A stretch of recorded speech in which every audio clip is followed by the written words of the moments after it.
Yeah, go ahead. Go ahead. It takes a few seconds.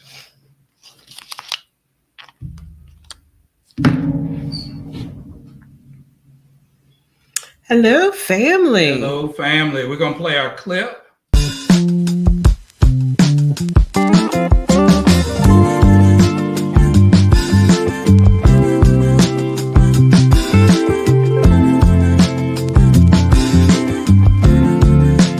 Think I might be over my troubles since you came around.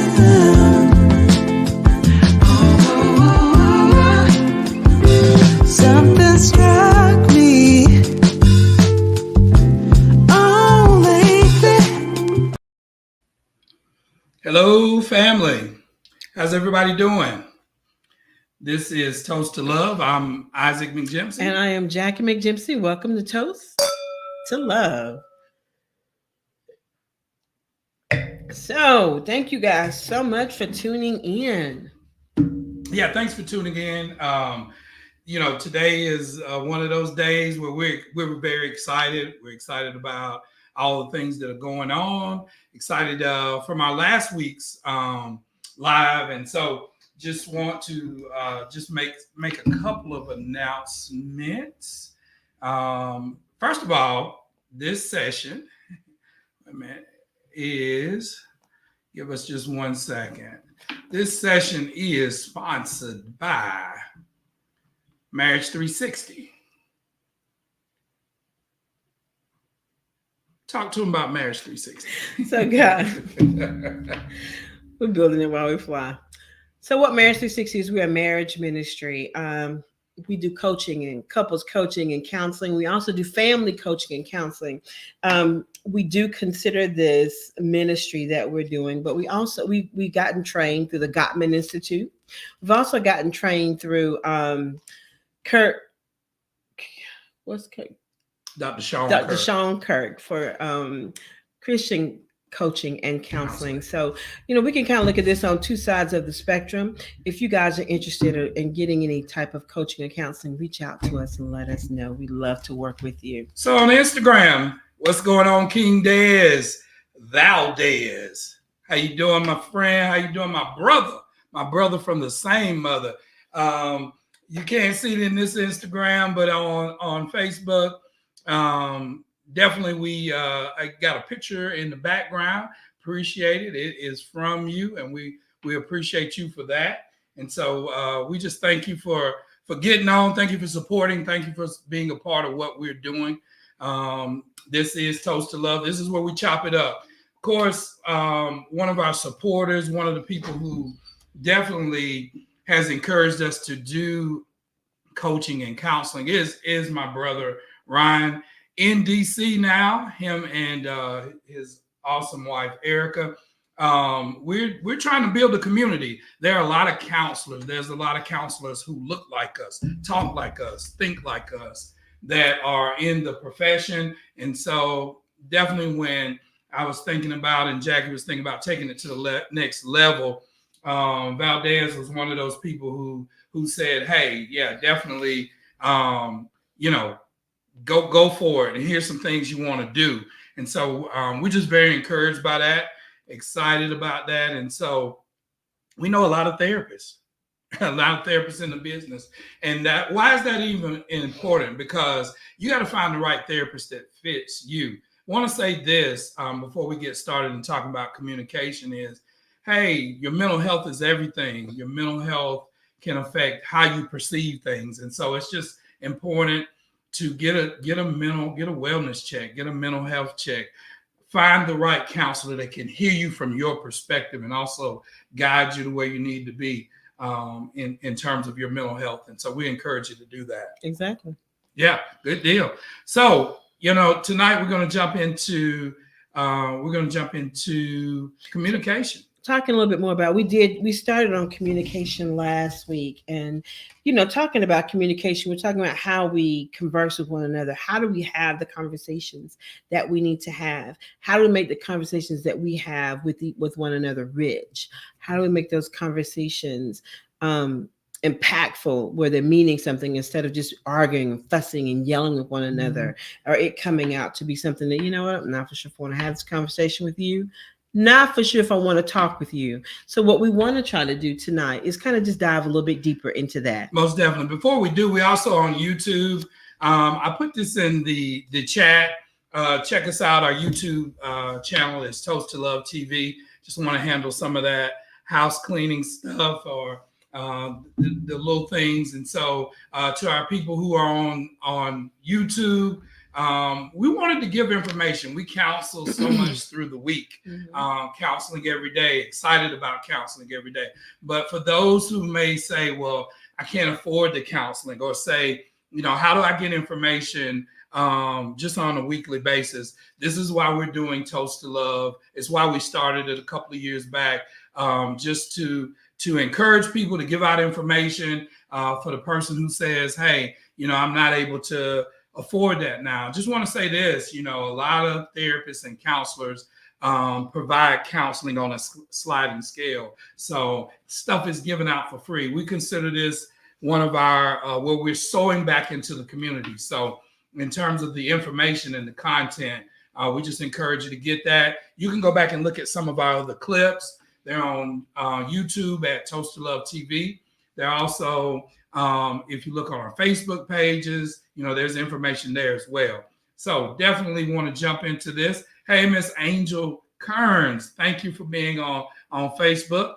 And so with that being said, you know, Jackie, last week we were talking about communication. And one of the things that can affect communication is the noise. A lot of times we have internal noise and external noise, but it's the internal noise that can prevent me from understanding you. Exactly. From you being able to hear me, from us being able to properly communicate to each other and get a thought across, get a message across. And so we just want to look at, again, at what is the source? What is the source of the noise? And, you know, guys, it's so important because as we talk to people, one of the biggest things that people are trying to do is figure out, how do I communicate? And last week we talked about the sender and the receiver. And as we talked about the sender and the receiver, we also talked about this noise that can be in the middle of you. What all is going on? And we talked about things like it could be your children, it could be your family, it could be you had a bad situation at work, or your job, you're not liking it, or just whatever. There's so many different things that can come into this conversation as you begin to try to have it with your mate. And it's funny, we talked about this because sometimes we're unaware of what the noise is. You're trying to figure out, why did I just ask you a question and it was completely left? Like, why are you angry with me? Why are you screaming at me? And, you know, our goal in doing this, because as we do counseling, we don't always get to go as deep as we would like to. And right, because we're handling so many different issues. But we wanted to do these lives to just take the time to slow down a little bit and dive deep into what we're talking about. Exactly what are we trying to say when we say, hey, try to block out the noise, try to be aware and pay attention to what some of the noise is that you're having. Hey guys, when you come in, if you would say hello, let us know where you're watching from. Want to say hello to Lakeisha Whitner and Nicole. Hello, thank you guys for coming in. We want to be more interactive. Lakeisha just said something. You said something great. I powerful. Love it. Silence can be the noise, and we may be looking at our mate, because when we're communicating, when we say silence can be the noise, what is that? Well, you're not saying nothing. You ain't looking right. I don't feel like you're handling me right. And that's that can be scary when you're in a relationship and you're thinking, my mate just don't listen to me. She don't want to talk to me. She hear me talking to her. Something we learned from the Gottman Institute, that's stonewalling. Stonewalling is a concept where you just check out. You're like, I'm not going to even respond. I'm not going to be the one to say anything, because I may say the wrong thing. You may say, well, I'm going to just shut it down. I'm going to keep it very vanilla. I'm not even going to answer or go deep into questions. We call that stonewalling. And so silence can be the noise. We're built to, as humans, we're built to engage with one another. We're built to, have fellowship with one another. And so it's very crucial that in terms of engaging with one another, that we don't have silence. That's right. That's right. Hey, Coach Liz. Coach Liz. She just joined us. So great to see you tonight. Thank you for getting on. So we're going back to the banners. Thank you for commenting, everyone. And we want to encourage you to continue to comment. Silence it's what's the source of the noise? What are some of the things that can be noise to us? And one of the things we thought about was trauma. Trauma can be a noise in a relationship. Past things that happen, past events that go on can be trauma in your relationship, but trauma for yourself. And so one of the definitions we got is it's the result of exposure to an incident or series of events that are emotionally disturbing or life-threatening with lasting effects on a person's mental, physical, and social functioning. Guess what, y'all? We've all had some type of trauma. We have. And you can begin to list those things that are trauma, whether it be from your childhood, whether it be a parent was verbally abusive or physically abusive, whether it be you saw things you weren't supposed to see, things that are inappropriate. It could be up to even you seeing someone die, or you could see being sick, or dealing with poverty. Or something as simple as being yelled at all the time. We don't, if every time you go to ask someone a question, especially as children, and you feel like you're being yelled at or ridiculed, or do my parents love me? Sometimes we have those thoughts, and sometimes that can contribute to trauma, which when we're talking to our mates, and even though, this is something that happened when we were kids or when we were younger, as we get older, this is the way that we've been taught to communicate. And because we've been taught to communicate in this ineffective way, it's hard to be effective when we're having these conversations. So it can slow us down. It can apprehend us from having a conversation that we want to have, and you think, like, all right, I'm just trying to figure out what we want to have for dinner tonight. It's not that serious. I don't feel like it's an issue where I'm thinking about my childhood when I'm trying to talk to my husband in this present day and time. But your response can attribute to that, because you are expecting this person to not listen, to be silent, to not take you seriously. And when that happens, it's tough, and it can cause it is part of the noise that we want you to be aware of as you beginning to have conversations in your day-to-day life now. Hey, y'all, talk to us a little bit. What are some of the things you consider to be trauma? There's a thing in psychology, it's called the ACEs, and anything from if you've experienced discrimination to the fact if you have a physical ailment, all of those things can be listed as trauma. And I think it's important. Why is trauma important? Why is it trauma? Trauma is looking back in the past, something that happened. It could have been last week. It could have been yesterday. It could have been 6-7 years ago. But because the thing is still marinating within you, unresolved, what happens is there's a trigger. So we want to talk a second about triggers, because triggers are an example of something that's unresolved from past trauma. And so what are some of the things that trigger you? What are some of the things that get you going? We had a conversation this morning. We did. And we're going to talk about it a little bit. We'll get into it. We were having conversation about the Kirk Franklin situation. Oh, yeah, that's right. And we had a spirited conversation. We often go back and forth, and Jackie and I, we're not afraid of friction. We're not afraid to not agree. We're not afraid to say, hey, this is what I see. This is what I stand on. And so she was explaining to me, I think it's a marvelous story. Kirk is finding who his real dad is. And, this is what's happening in the news. And so one of the things that you realized that came out of that was what? What was it that you thought was very important? And I wrote it down. I was trying to think where I put it at. It was indoctrinated trauma. Right. And he was saying that, because of indoctrinated trauma, that means that the way he was treated as a child, has brought him to this now point where he has problems with relationships with his family, his current son, his biological son. And we're trying to figure out why, well, what is it? And so I watched little Maurice Simpson posted the link in his Facebook page, and I watched it. It's probably about 10 or 15 minutes. If you get a chance, go back and take a look at it. It was a interesting listen.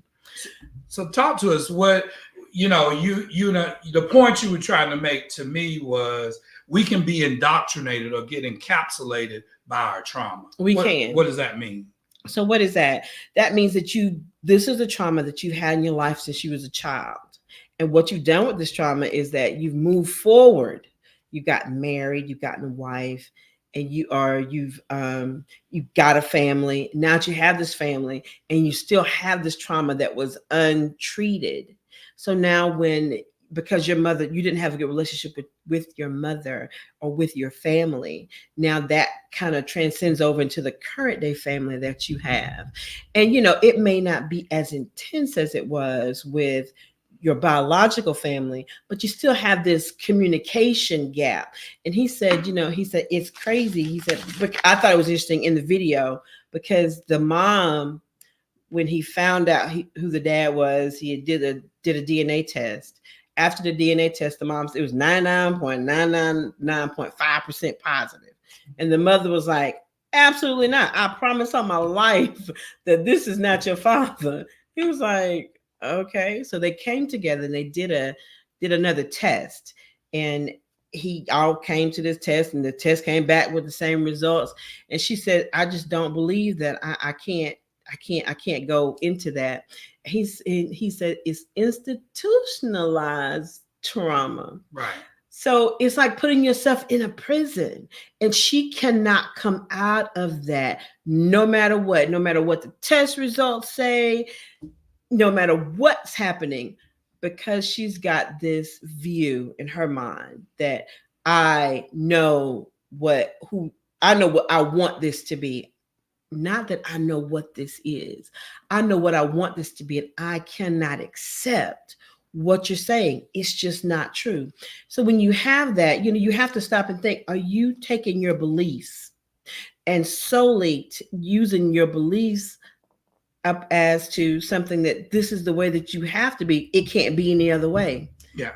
And that's not looking at other perspectives. Good. And that can be very dangerous. Could be very dangerous. I want to say hello to Fernita Fuller. Hey, Neat. Hey, how you doing? The Fullers, Fernita and Ernest. Also, Angie Sutherland. That's our Instagram coach. Angie Sutherland. Enneagram coach. Enneagram coach. Anything Enneagram. How you doing? Oklahoma is where Angie is, and greetings to you. Thank you for getting on. Jackie, you're bringing up a great point in terms of just institutionalized, because it brings a wall around you. It does. And also it could be generational. Also, it can be what we call institutionalized. It could be, this is the only way to do relationships. This is the only way to interact with people. This is the only, because it's a coping mechanism. Mm-hmm. And it's not that we belittle or that we judge, but you got to kind of look at, is the way I communicate with people, is that healthy? Is that functional? Mm-hmm. And so I think Kirk's coming to the place where he's realizing, hey, I have lived with this for so long that this is not healthy. And so what are some of the things, as we're talking, that trigger you, that really triggers are just trauma that's re-emerging in your mind? And so I know for me, I wanted to talk about this part because just switching subjects a little bit, what are triggers? What are things that trigger you in your relationship or with others? What are things that offend you? Mm-hmm. And then what are things that are uncomfortable? And so this morning we was having some things that I was just uncomfortable with. It just, and I'm not going to say all the reasons why, but, we were talking, she said, and I went in a whole different direction, but then it could get to a point where I was offended. Yeah. And then beyond that, am I triggered? And so what's the difference? Do we know the difference of what's the difference between being uncomfortable with something someone said to you, and then you can turn that uncomfortableness into now I'm offended. And before you finish it, it's a trigger. So let me give you an example. And I want to say, hey, I'm Arielist from Los Angeles. Hello, Arielist from Los Angeles. Listen, what does that mean? So we were talking this morning. It was like, it's kind of like this question. What do you want for dinner? And we talk about that often. Oh man, what do you want for dinner? So, first of all, I was like, first of all, I'm uncomfortable with that because Isaac decided he don't want to eat meat. So whenever he asks me what I want for dinner, I know it's only one or two places that I can go, period. Why? Because everybody sell meat. So before you make that point, I want to say hey to Kendra. Hey, Jackie's Kendra. sister. And then also hello to Christopher. Ken folk, what's happening? How you doing? Thanks for stopping in. We're talking about triggers, and Jackie was, as I rudely cut in, but sometimes I can do that because I just do that. She was making a point about sometimes it's not a trigger. Sometimes it's you're offended, or then sometimes you're just uncomfortable. And she was talking about dinner. I was talking about dinner.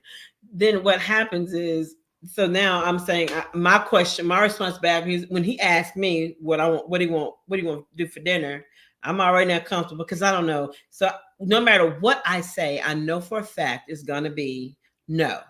So I'll say something like McDonald's. He does not want to go to McDonald's. No, I'm not going. So then he's like, I don't want to go to McDonald's. So now we're moving into offense.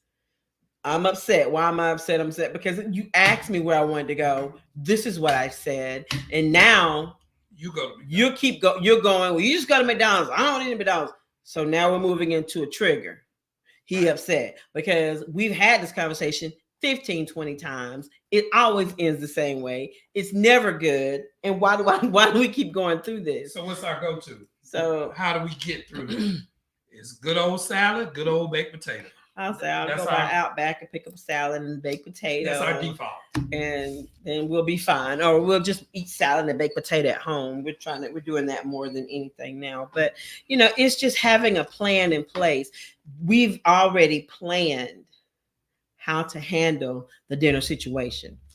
So that's not a big issue, but it was. And whenever we bring it up to people, it's something that is a sticker because it's always something that's going on. It's everybody asks that question. Everybody's mad. But when you get triggered, we have to learn to stop and take a breath because you know what? This is not breathe.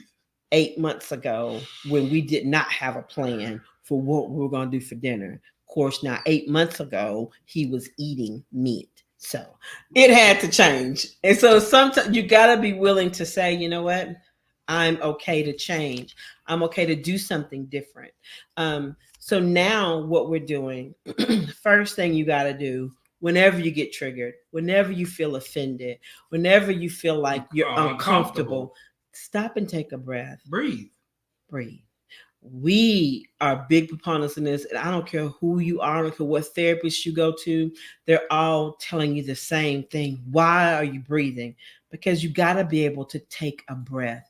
If you're able to breathe, then you're able to stop and ground yourself back to the conversation, to the present, back to the present time where you are. You know what? Okay, this is not 8 years ago. This is not 8 months ago. This is not 8 minutes ago. Jackie, well, where are we? Your family is hungry. We need to get them some food. The other side of that is, and we've learned through the Gottman Institute, and most therapists teach, most counselors teach, most people who have wisdom know, is when you're in a relationship and your blood pressure goes above 110, you can't hear anything. Your pulse. Your pulse. Your pulse goes above 110.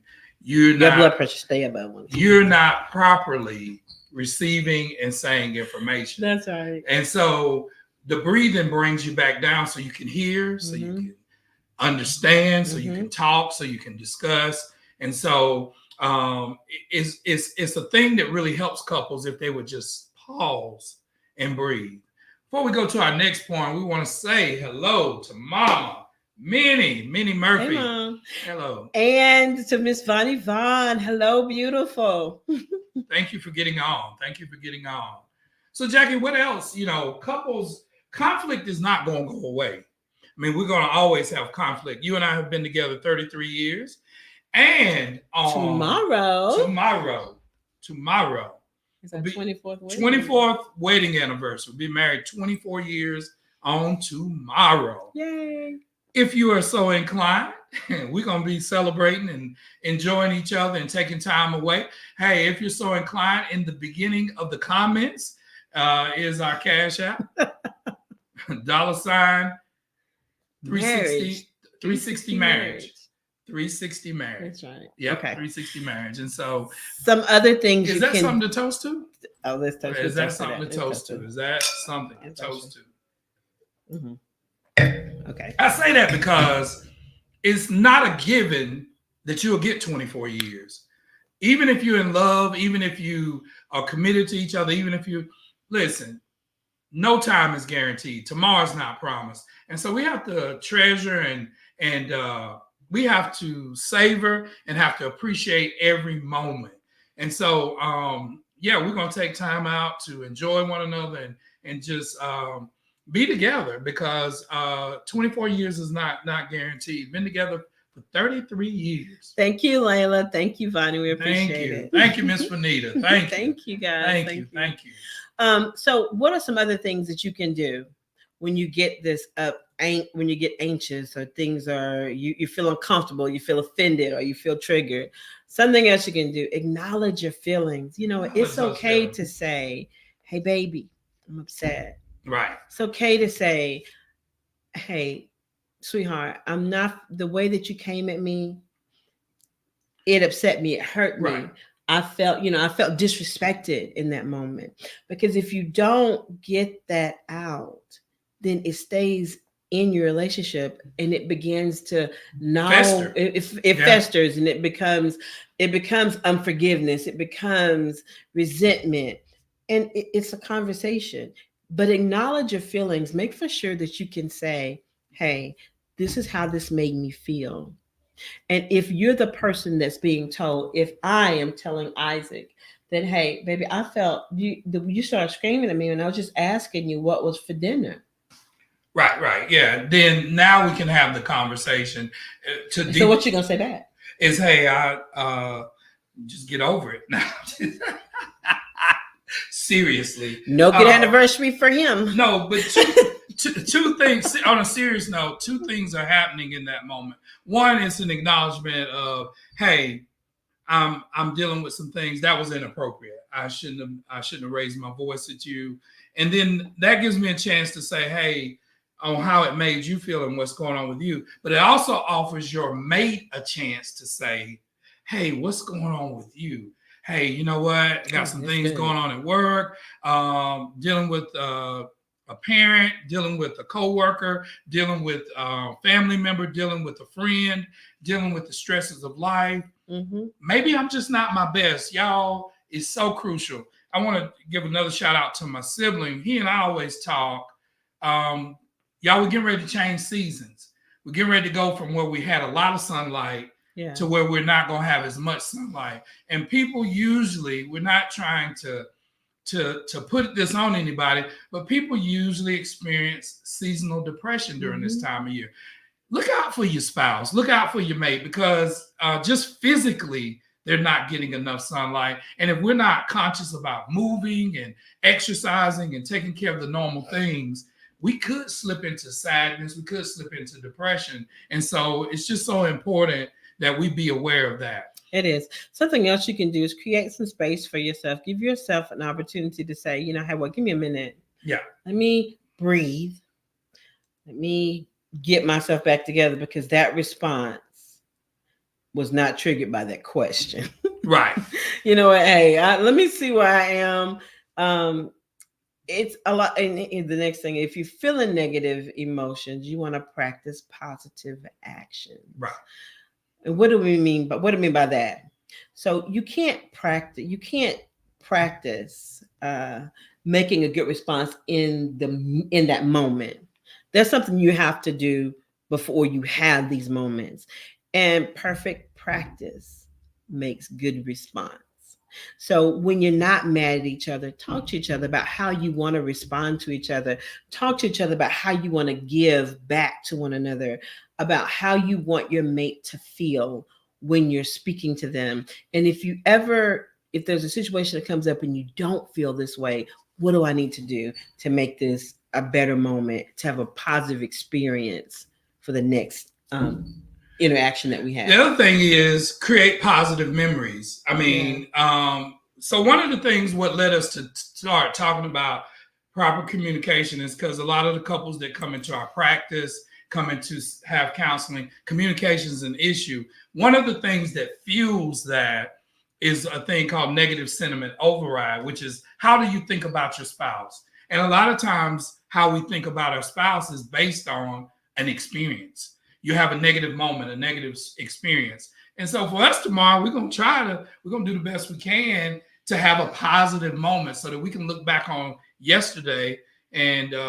say, hey, that was a good day. We've had a good day today. Today has been an excellent day. And so continue to be intentional about creating positive memories. That's right. And so that I think that's so important because you can get into a cycle where, you remember what happened last week. You remember what happened a month ago. You remember what happened, last season. You remember what happened last year, and not those moments be positive.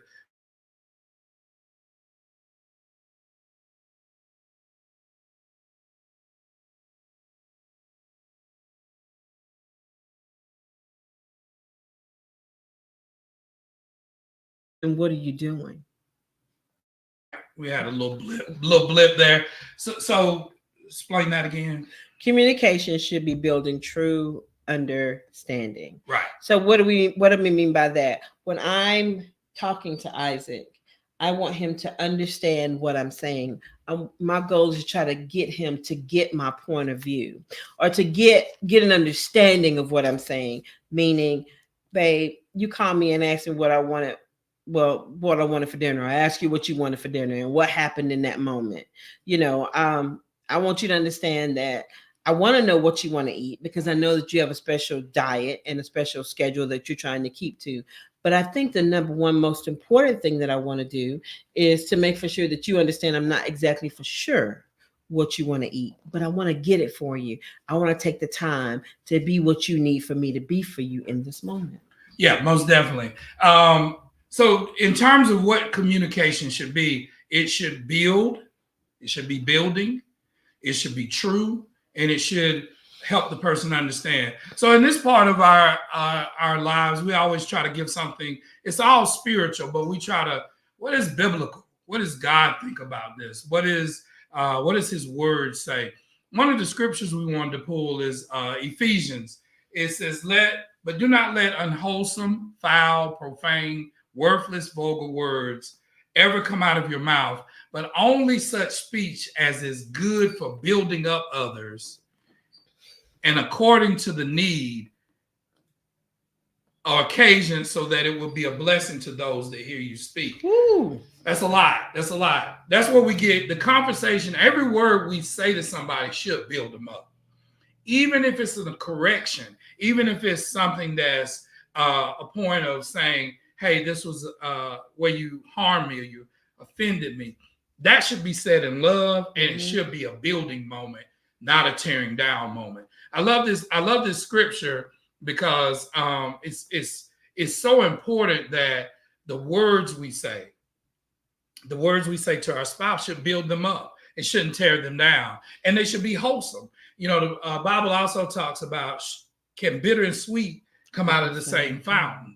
And so we got to be very careful how we use our words, when we use our words, the way in which we use our words, because they should build, they should be true, and they should create understanding.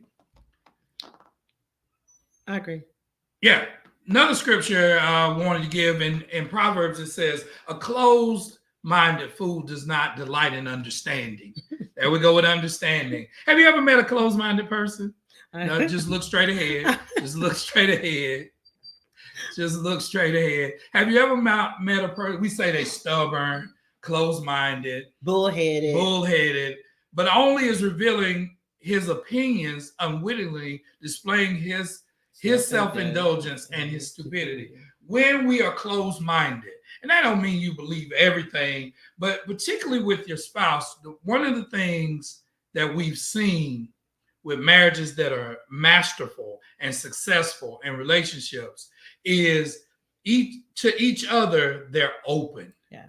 They influence each other. Mm-hmm. That Jackie influences Isaac. Isaac influences Jackie. That we have influence on each other. That I'm open to her. Isn't it such a sad thing when your spouse is not open to you, not open to your ideas, not open to, and just look straight ahead, Jackie. Don't even turn left or right. And we've had those seasons where I felt like I knew it all. I felt like I had all the answers, and that's frustrating to be in that situation where your mate is closed, right? Or closed off to you. And then you begin to feel like, you know what, I don't want to do this with you anymore because you don't love me or you don't care about me. And you're not, take a breath, because you're running away with the stories that you're beginning to tell yourself, whether they be true or not true. You want to try to think back on this situation in a positive light.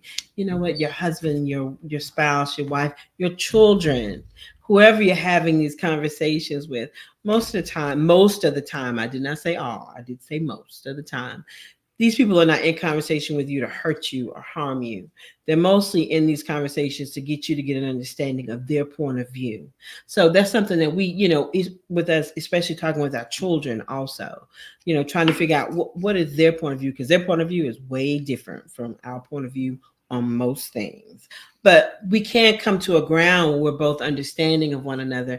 Hello, Angie Butler. Thank you so much for jumping in. I saw that reveal today. So excited for the Niles. They're having another little girl. So excited. So excited. Tell Darren we said hello.